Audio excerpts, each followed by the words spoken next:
Welcome back. Today on Conscious Cooking, Anuradha tantalizes our taste buds with a hearty Dhal Makhani. Enjoy. Namaste, Vanakkam, Hare Krishna. Welcome to Conscious Cooking. Today we're going to be making a popular Punjabi dish called Dhal Makhani. To make this dish, these are the ingredients. We're going to need about a cup of tomato puree, some jeera powder, salt to taste, some turmeric, ground ginger, a little bit of sugar, some hing, asafoetida, some red masala, Kashmiri chili powder, some fresh green chili, some whole spices like cardamom, bay leaves, and some cloves. We will need some ghee, and we will also need some butter, and we will need fresh cream to finish it off.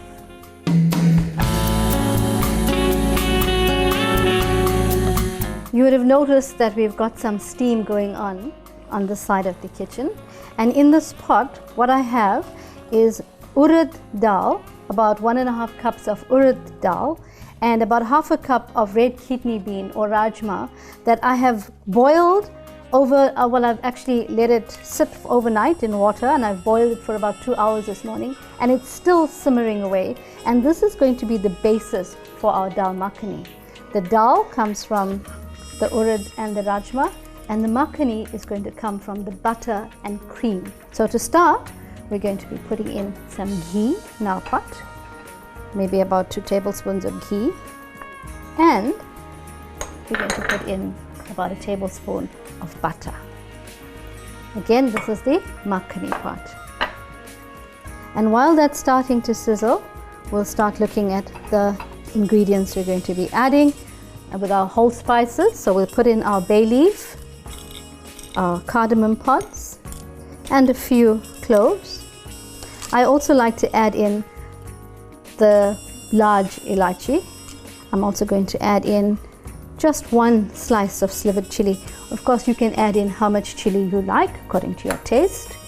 And now we're going to start with some of our powdered spices. About 1 teaspoon of turmeric powder for color. We're going to add in about 1 teaspoon of crushed ginger.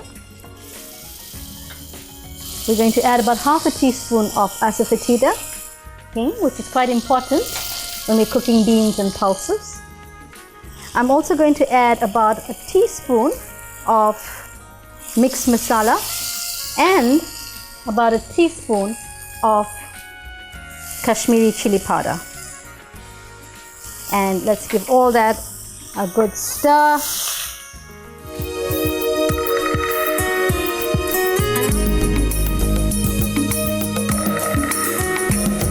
Now I'm going to add in half of my pureed tomato.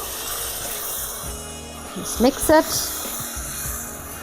and add in a little bit more. And we're going to just let it simmer for a bit to let all those lovely spices infuse in this ghee and tomato mixture. We'll cover our pot and come back to look at it in a few minutes. So let's look at our tomato mixture, which has been simmering for a while. Yes, this is great. We're now going to finish this off with a little bit more water, maybe about 1/4 cup of water, and we're going to add in a little bit of jeera powder, and we're going to keep some for later. And we're going to continue cooking now in this pot. So we will leave this mixture to simmer for another 10-15 minutes. And I'm going to add just a little bit of sugar to help with the tartness of all that tomato that I added in here. So maybe about half a teaspoon of sugar. A little bit more butter, because this is Dhal Makhani after all, and it's actually the butter and cream that gives it that distinctive taste.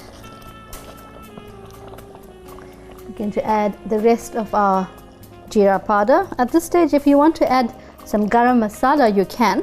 I don't need to because I've actually used whole garam masala, whole spices. And we're going to add a little bit of cream.